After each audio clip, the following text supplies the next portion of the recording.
We eat liner cards for breakfast. Everything you want to hear from the voice of Cerritos College. WPMD on the Nets, where people make a difference. This is Soupy Loco's Corner with Isaac Furman.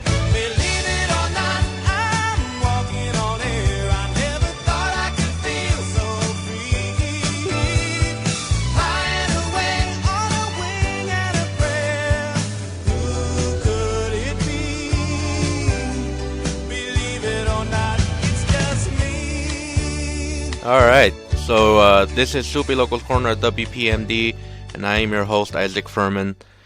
And today is Monday, March 6th, 2017. And today's show is going to be a little bit different, only because I just wanted to get a little personal here. And I do plan on probably uploading this on YouTube or whatever. But today's show, I just wanted to talk about my own personal experience with video games and what type of games I like, what type of games had an impact on me. And I think this is important to note, only because it's something that really needs to be said. And so I think I'll start. I think probably person most responsible, I think the guy responsible for getting me into video games was my cousin. He was the guy that got me into games, any type of games. We, at one point, I think we had a TurboGrafx 16. The game I played on TurboGrafx 16 was Keith Courage and the Alpha Zones. That game I really liked, and I don't have it on me anymore. I don't have that TurboGrafx 16 anymore, and I haven't played that game in years. But that game always brought me some good memories, and it was fun to play. I liked the music. I liked the transformation sequences when you turn into like this giant mech robot, and you're fighting like demons from hell or something. It was a really weird game, but I really enjoyed it. I had fun, and but that was actually, that wasn't the first game I played, to be fair. My cousin actually got me into gaming because he had the Game Boy Color, and that's really when I started playing. He had the Super Mario Bros. Deluxe, which I really enjoyed, and I think, like always, when you begin with this sort of thing, you just are really bad at it. You just suck. You don't know what you're doing. And that was a game I really enjoyed. And I don't know, I love the soundtrack, and I think a lot of people have heard it. And I really like the graphics because it's such a colorful game. There's something a lot of people, have to understand about 8-bit graphics is that, they can be very colorful if done right. And especially if you could do it on a handheld, because it's much harder to do it on a handheld. I think one of the games that I also liked was Super Mario Land 2, if I'm correct. And that game was in black and white. But I enjoyed it also because the power-ups were different. Now, mind you, I'm telling you about my personal experience. I'm not gonna go into the what about Super Mario World and Super Mario Brothers 3 and no. I'm talking about my sequence, how that went, because I didn't grow up with the NES. I wasn't even born. I was born in 1993, so I wouldn't be I wasn't exposed to the NES or the Super NES for that matter, and I think the first console I played was the N64. Home console. Like if you're talking about like a handheld, it's something else. That would be the GBC. The games I played, but going back to it, Super Mario Land 2. that game I really enjoyed it. I remember buying it off a swap meet. I forget what year it was, but it was a while ago. And I really liked the power-ups in it. It wasn't just like Super Mario Brothers, in which you just got the mushroom and the fire flower. In Super Mario Land, you did have that, but you also had like the bunny ears,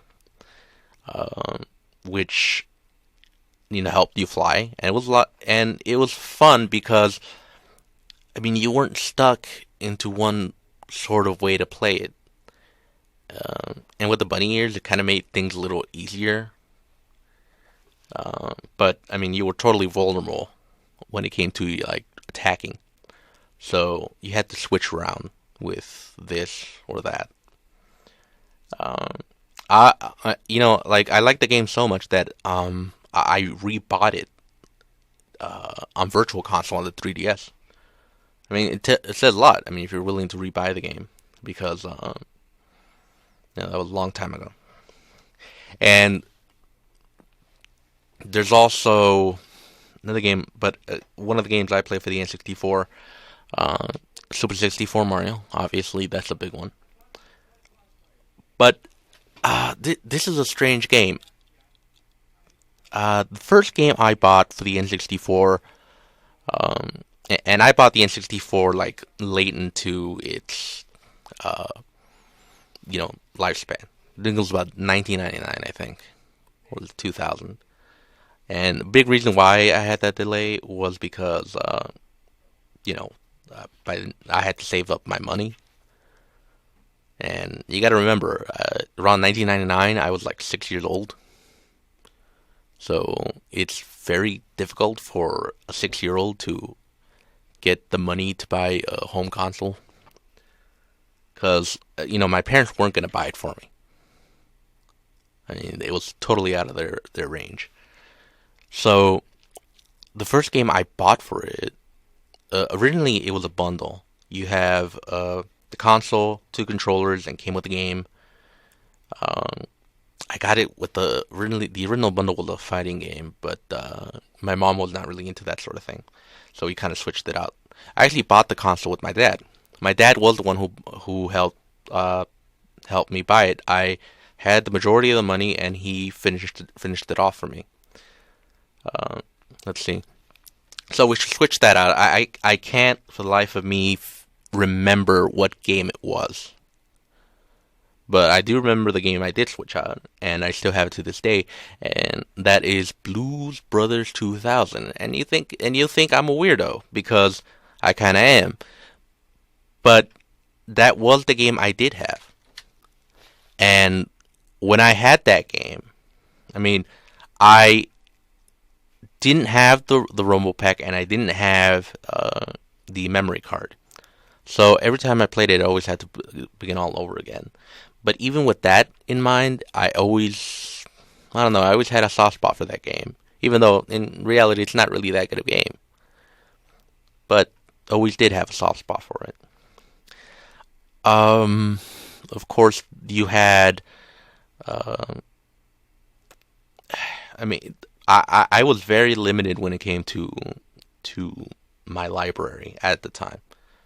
So, it's like when you're a kid, you're capable of seeing one thing or playing one thing over and over again. So, I wasn't as demanding for it. The years went by, and I think it was back in 2003, I bought the original Xbox, and that was another console I had.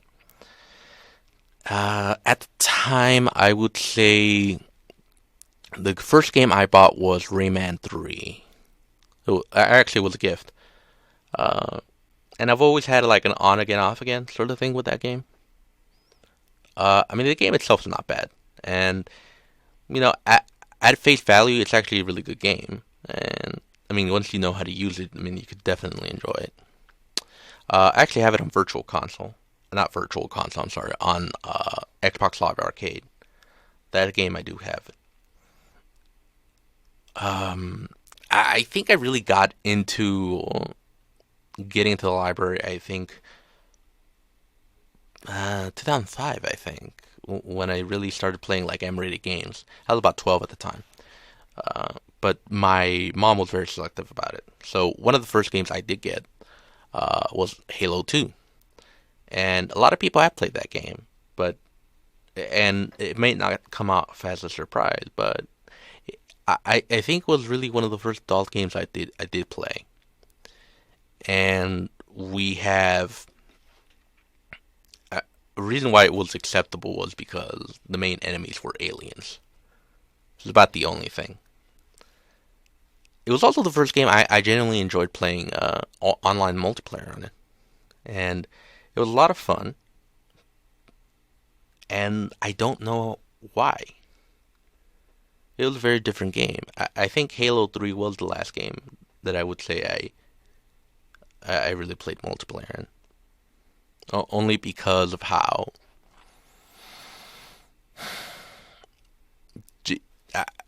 I'll get to that later. But I still have the original disc, but it's unplayable. If you look at it, it's scratched to oblivion. And not because we were uncared for, we just left it lying around. It's scratched because of overuse. And that's how much I played it. Let's see. Another game I really liked was Grand Theft Auto. San Andreas specifically. But if you want to go back, I think another game I really liked was, for PC, Donald Duck on Crackers. Yeah. And a lot of people don't know that. But I think that was the first game that game I played on PC. It was a birthday gift. But it was kind of weird because my original gift was some clothes, but they didn't fit me because they were too small for me. So they kind of traded that in and went with something else and went with that game. Little did I know at the time that I would really end up just playing it. And it's actually the first game I think that I got 100% completion on it. I'm not exactly sure, but I think it is. And even when I go back, let's see, even if I have like a long time that I haven't played it, I go back, still really good at it. And the more times I play it, the better I get, and the faster I complete it. And yeah, I mean, it's a platforming game, and a lot of people, I mean, have noticed that it's similar to Crash Bandicoot, in which, like in the original game, you have an alternating of perspective from 2D to 3D, although not really 2D graphics, but the perspective was. And I mean, I've played Crash Bandicoot, the original Crash Bandicoot, really fun game, so it's a pretty good example to get out of. And maybe there were other games on PC that I played at the time. Remember, this was late 90s, early 2000s, so I didn't play any shooters. And I mean, these were the games that really got me into gaming. It's strange to think about it, but it kind of is. Like, you would think that a game like Blues Brothers 2000 and, simple licensed games, that will, turn you off from gaming. And the reality is, no, not really. I genuinely enjoyed these games. And I'm very thankful that I had that sort of thing going on. And it really got me into, like, much more complicated, much more story-driven games.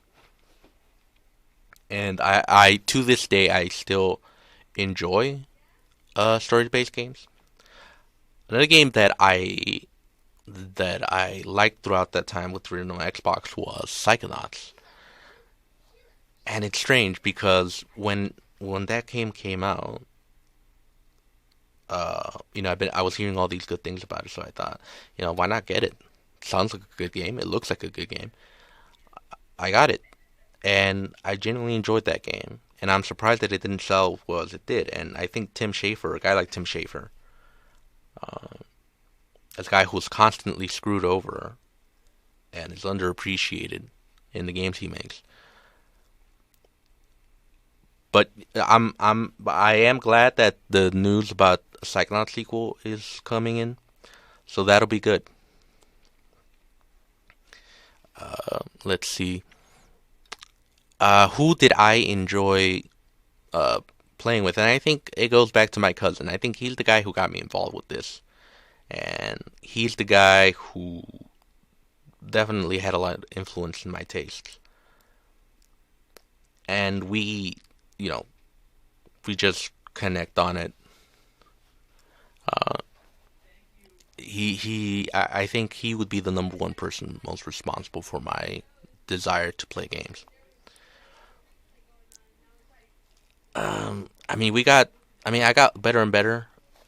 There's some games I didn't play early on, but some of the games I do enjoy nowadays, type of games I play. My favorite genres, I think, would be sandbox games, shooters, and sports. I like sports games. When it comes to shooters, though, I'm very selective on what type of shooters, because there are some you have to give me a reason to be invested in it. But right now I'm gonna take a break, so we'll be right back at Soupy Locals Corner at WPMD, and we'll be back.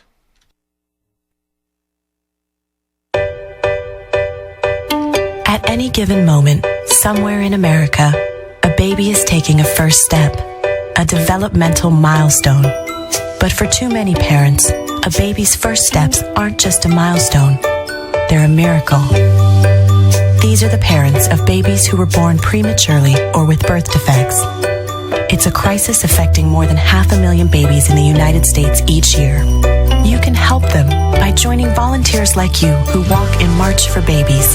The money you raise funds research and local programs that help babies overcome the challenges of premature birth and birth defects.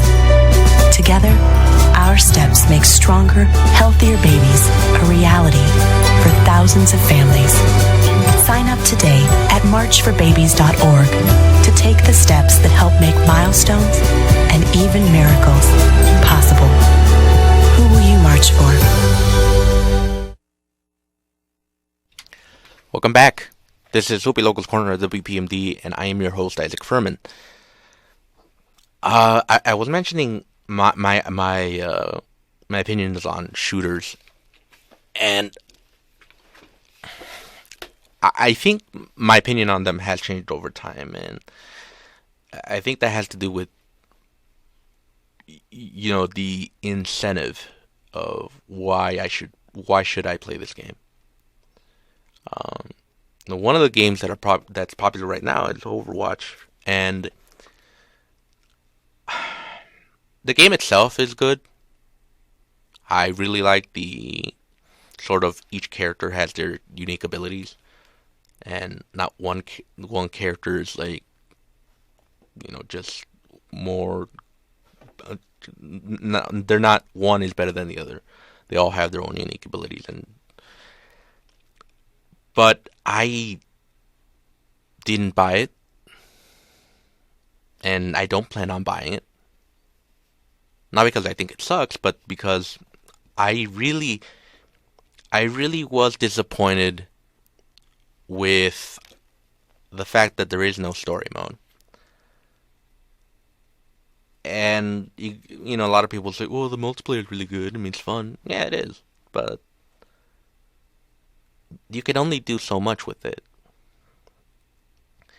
And I mean, I had my fill of multiplayer over the years, so I'm not gonna just play a game that only does that. But I mean, if you're into that, if you like the game, there's nothing wrong with that. And I appreciate that these people who do play these games like it, and why shouldn't they? I mean, they really enjoy the game, so there's nothing wrong with it. But I'm always I'm interested in story, and that's something I really like. It has to be mean, you have to give me something. And I mean, you had one of the problems I had was with Call of Duty. Call of Duty is very popular on multiplayer, but one of my big problems with Call of Duty was that the campaign is, I mean, it's always been short. I remember when I bought Call of Duty 2 for the 360, I beat that game in one day. And I'm not saying it's bad. It's, it's a good game, but I was completely disappointed. And, well, maybe, Call of Duty 2 is an outlier, but this happened with every Call of Duty game I played. So, I mean, a lot of people would say, we play for the multiplayer. I mean, that's fine. But, I mean, you're paying like $60 every year for just new multiplayer, which I'm not really into. I'm not gonna do that. I'm not gonna spend my money on that, especially if you're like lacking on the single player. And it's really disappointing. I mean, this is why part of it was that when I bought Destiny, I was completely disappointed. Completely disappointed. I just couldn't. How lazy it was, that they had very little story in it, and they expect us to read up on the story on Bungie's website, which I thought was pathetic. So I stopped playing the game. I was ultimately disgusted by it. So that was my big problem. It was I just stopped. I just wanted nothing to do with it, and I really felt like I wasted all that money for nothing. And yeah, I realized that they have expansion packs and all that, but if you're not gonna have an actual story, if you're not gonna have that, when you release the game, and you have to buy DLC after the fact, I'm not gonna do it.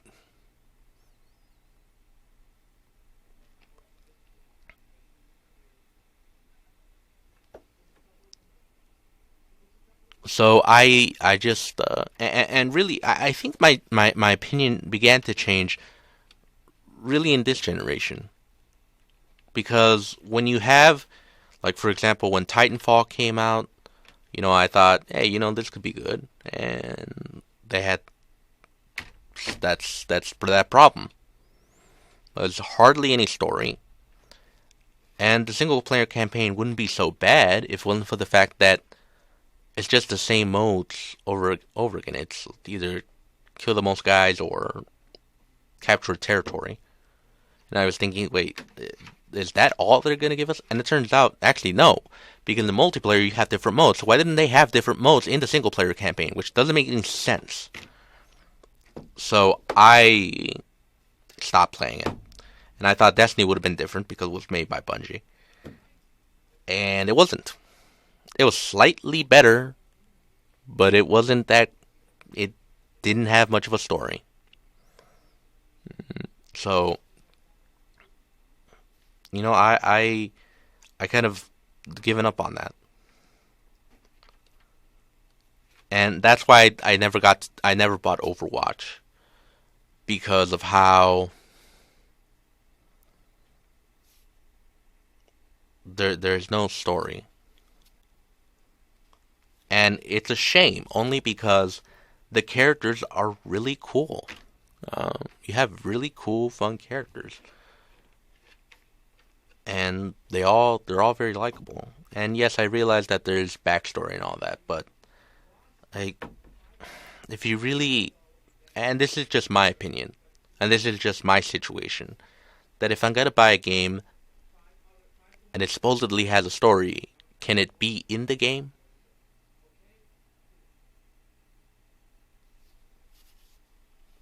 And the same thing can be another game that I was severely disappointed on was Star Wars Battlefront. Not the original Star Wars Battlefront, but I mean the reboot, which had the same problem, but just lack of sort of diversity in the moves. So and it's not to say that these games are bad. It's just that you have to give me a reason why I should play. I can't just be put into thrust into a situation, be told, do this, and I'm always thinking, why? They don't give you a why, just do it. So that's why my opinion on shooters has changed. And why I'm only going to play something with a story. Speaking of story, and I think I'm kind of surprised I haven't mentioned this earlier, but another game I really liked, and this is not necessarily a first-person shooter, but Mass Effect, which was a really good game. I actually bought Mass Effect when it came out, and I really enjoyed it. The only thing I didn't enjoy was the fact that it has an ending. So once you've passed the game, you have to replay it from the beginning. The good thing is that you keep all of your stuff, so you just keep upgrading up to a certain point. And I played it from the beginning to the end, and I am going to get Mass Effect Andromeda in about 2 weeks. 2 weeks. It'll be 2 weeks. And I think, yeah. So it's going to be in about 2 weeks. And I think my opinion on it, I mean, which of the original trilogy, which one do I like the most? And I think my favorite has to be Mass Effect 2. It would have been Mass Effect 3 if it wasn't for the ending. But Mass Effect 2 definitely is the best. I think I do prefer I forget the name of the ammo system that they have, which I prefer over the first game because a lot of people, well, it's unlimited, but a big problem is that the mods you add into your weapons would be messes with that. And some of them, will speed up your heating. So you could have an assault rifle and shooting in it, but heats up very fast. And it kind of makes it harder to, use. Maybe you have... But I do like Mass Effect 2 better.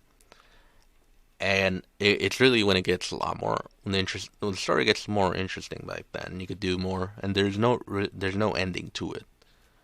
And I thought DLC was better.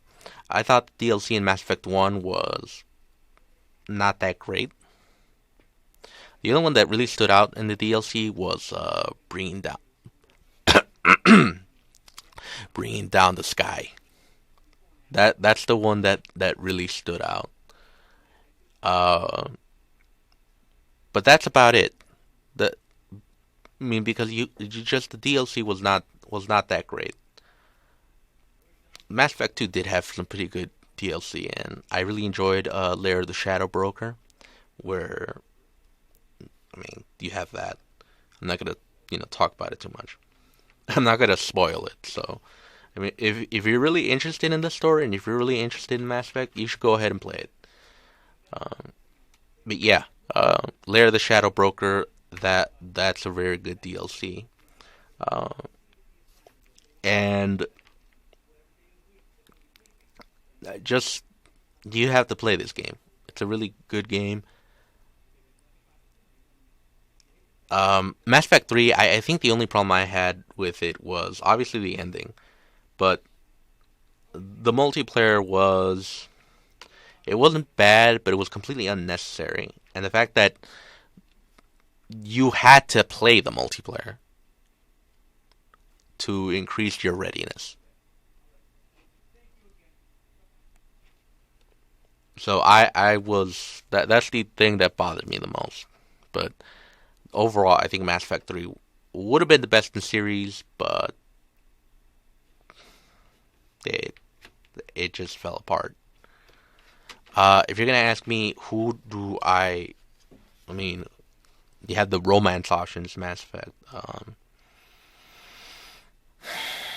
I did do Tali, but I also like Miranda. Samara's pretty good too. It really feeds into my whole, being into older women.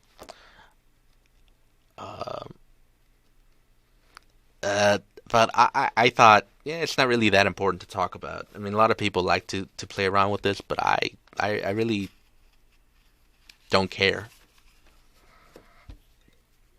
I mean, I care in game, but I mean, I don't really make such a big deal about it. And I think everyone has their own preferences. I was kind of annoyed by the fact that it's just I kind of wish that they did they just it's very limited when you think about it. And maybe that'll change. I don't know. But I'm not here to talk about relationships or anything like that. I'm just talking about games. Gears of War, that was another game I liked for the 360. And maybe that's just something I really enjoyed. And I always remember that when you have the chainsaw gun, how satisfying it is to use it. Just like how hardcore it is. Let's see.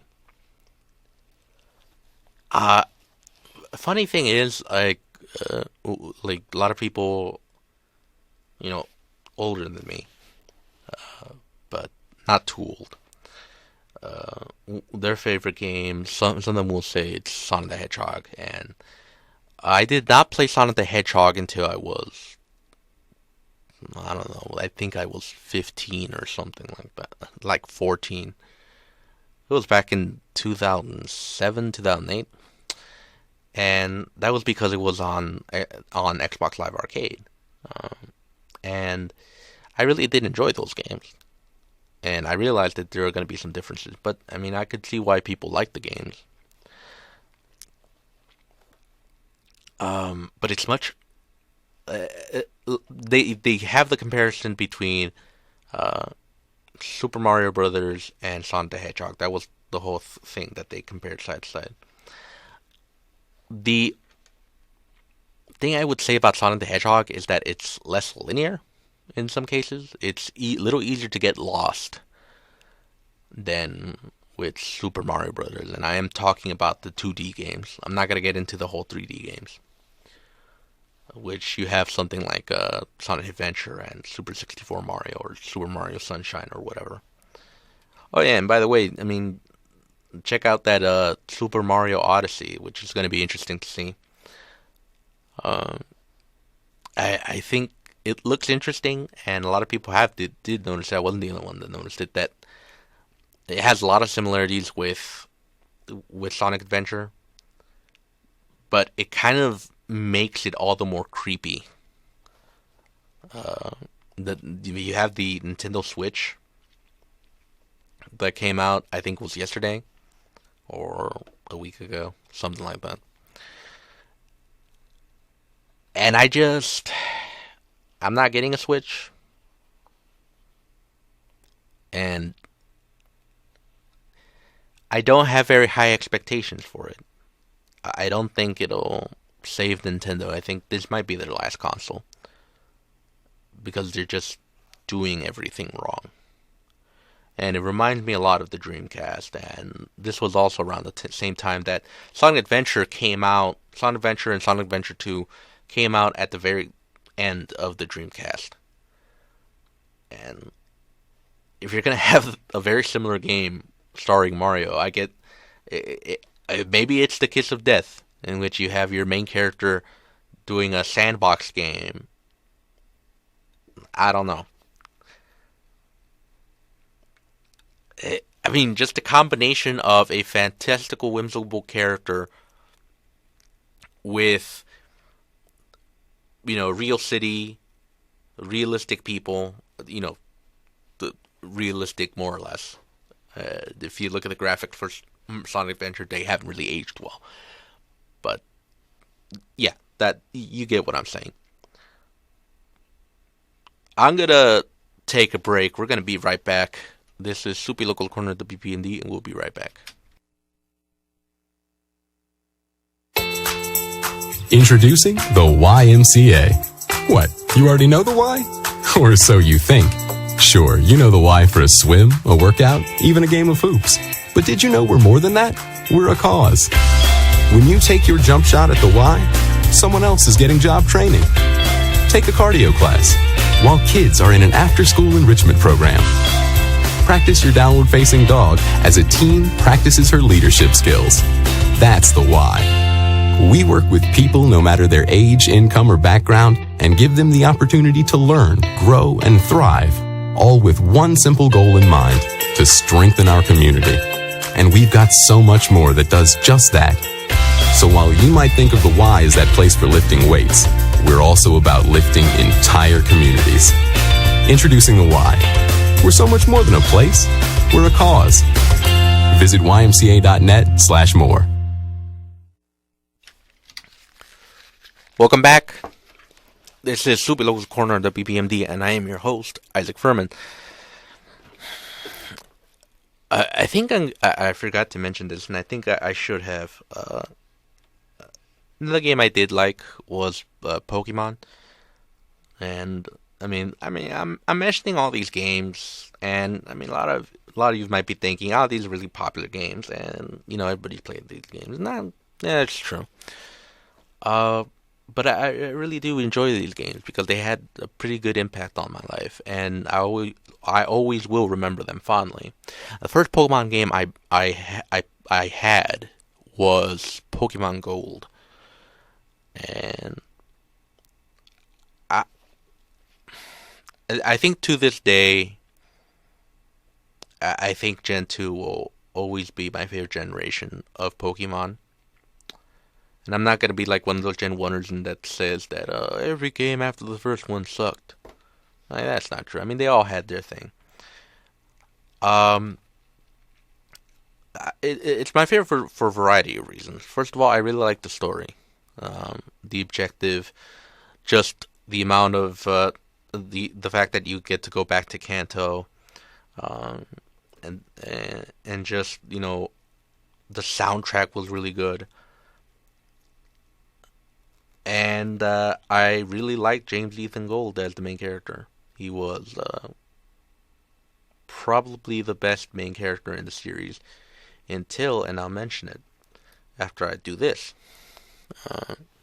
Let's see. I have played Pokemon Ruby and Sapphire, and a lot of people dump on that game, but I think that's unfair. Had a lot of very interesting aspects of it. First of all, I liked the fact that, Team Rocket was no longer the main team, but you had two teams. You had two teams that were fighting for control, and at one point, depending on which game you have, you side with one of them. I usually got Ruby because, that that was something.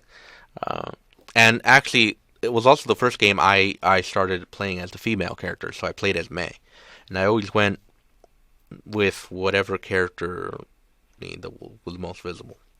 So I went with May because, growing up I had a thing for her. So, whatever.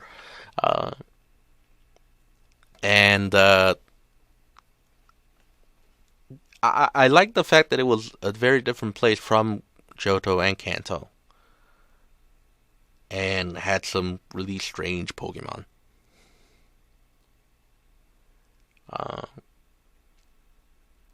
Then I think after that I've also played Diamond and Pearl, and played as Dawn. You're gonna notice a trend. I played Black and White, and I chose Hilda. And I think out of all the protagonists in Pokemon, out of all of them, I think hands down, I think Hilda was the best one.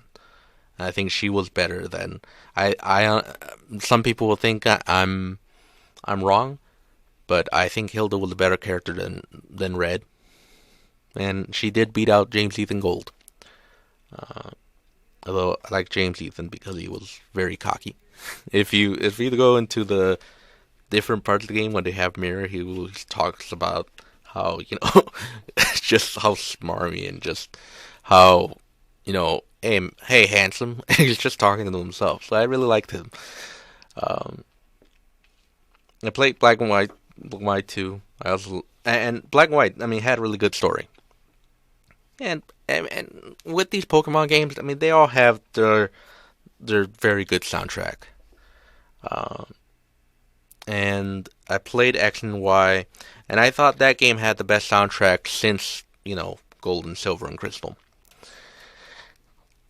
And, let's see, and I keep saying and whatever.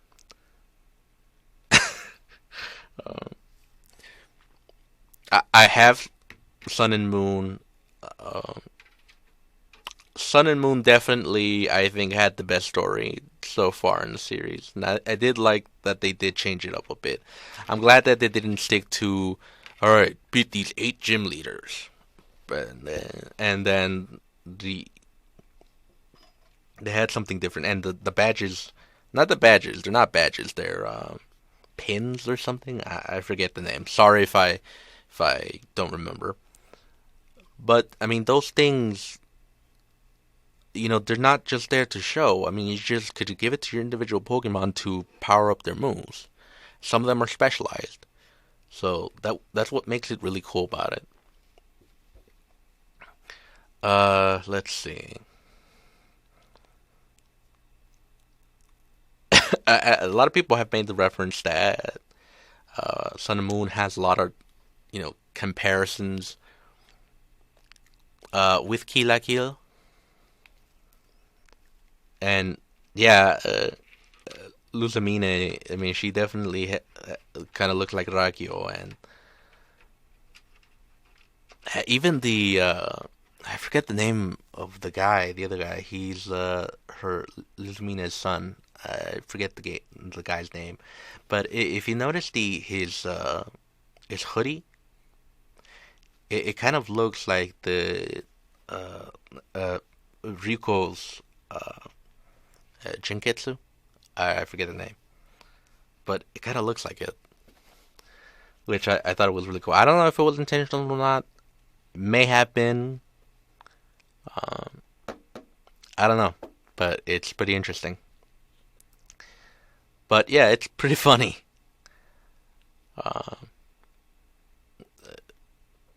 And I guess you're Mako.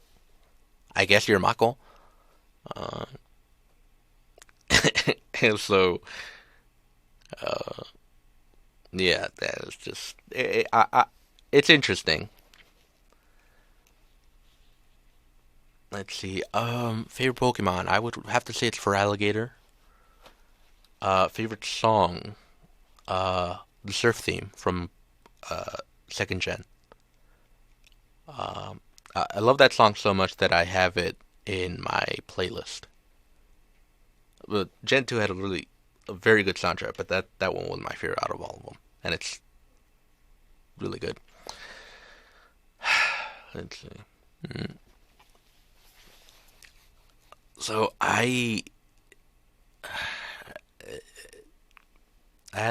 these games definitely, I had a lot of fun, and I think people around my age who have played these games had a lot of fun, and they still remember to this day. Strangely enough, as I am a fan, I never got into Pokemon Go. it looked. I didn't really like it. I mean, I didn't think it was bad, but I think I didn't feel like doing it.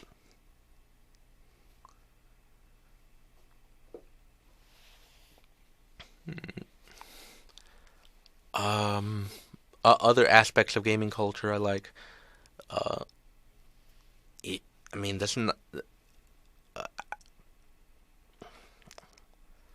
I think many of you know him. It's James Rolfe, Angry Video Game Nerd. I really liked his stuff. And I think maybe what I think will be in his future, I think he will have a legacy. And I think many years from now, people will remember him. Because he's the one who... He is one of the people... He's one of the most, if not the most, responsible for having entertaining reviews. Like, I don't think you would have had... the way he executed, the fact that he had a character, he executed very well. He had a style, how he reviewed these games. He, went with comedy. It wasn't just one of those academic reviews that you usually hear. You have, very entertaining. And, yeah, you can say, like, people like Roger Ebert sort of had that thing when he was with Siskel and Ebert. With Siskel and Roper. But, they acted as themselves. I mean, whatever comedy came out of it was just happenstance. With the Nerd, you definitely was different character. Had a format, had some sketches if need be, and he really started a trend. That's why I think he's one of the most responsible people for this. And after that you had other guys, the Nostalgia Critic, the Cinema Snob, and yeah, I understand that a lot of it is independent because these guys came out around the same time. James Rolfe uploaded his original video in 2006. Nostalgia Critic came out in 2007, along with the Cinema Snob, and many, many other reviewers. And even though they may review different things, the idea is still the same. Some of them phased out, some of them kept going. But it was that impact that he had. And of course, you also have many popular YouTubers who kind of had this format. I don't think they would have been able to if it wasn't for James Rolfe. And that's part of the reason why, like, James Rolfe is part of the reason why people will not just stand for, just plain old boring stuff. Like, if you really want to entertain people with talking about video games, if you really want to pull off a character, James Rolfe was the one that pulled it off. And I think a lot of these people have to be thankful to him. He also had this idea of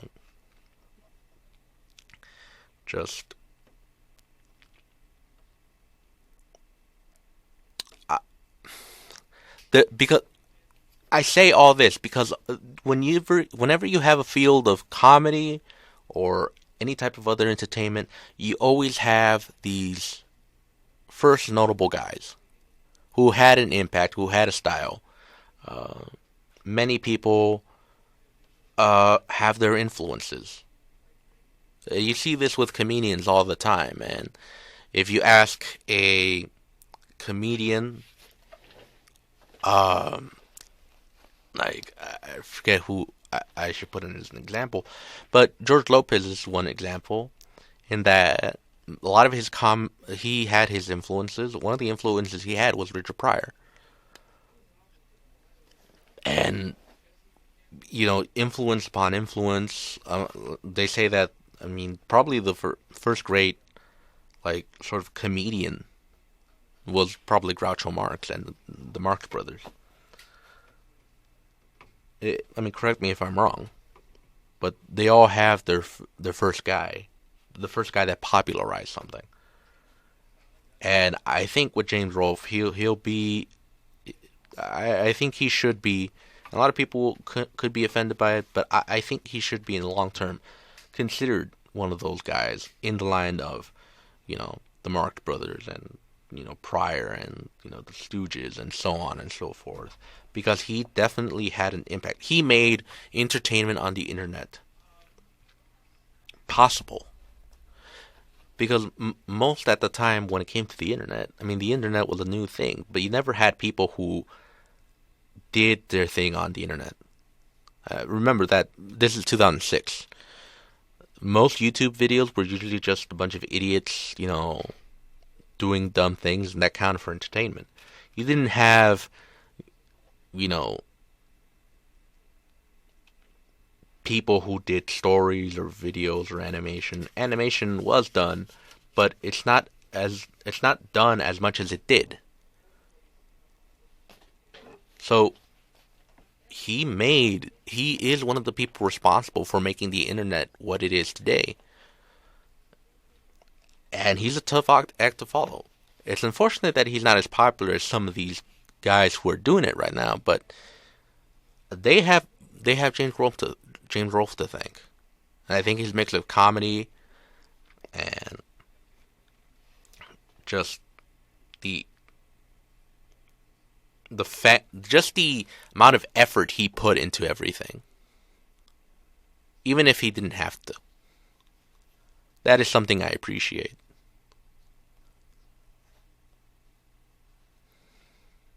And I am very thankful.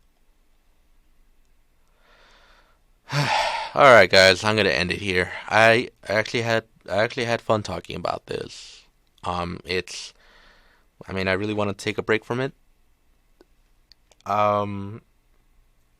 Especially since we will not be having a show next week. Next week will be spring break. So I won't be having a show until March 20th, if I'm correct. So in about 2 weeks. And I don't know what I'm going to be talking about, but I just wanted this day to be focused on, something personal, something fun. So thank you guys. This has been Super Locals Corner at WPMD. So from sea to shining sea, this is WPMD.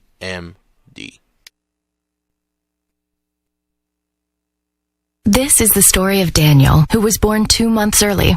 He weighed 1 pound 7 ounces. His lungs weren't ready. His heart wasn't ready. His brain wasn't ready. At the hospital, the nurses said Daniel was a fighter, and they would do all they could to help him.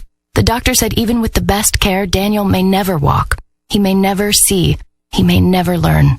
Daniel's parents spent night after night at the hospital, watching his every breath, holding his tiny hands, and looking for signs that he was growing stronger.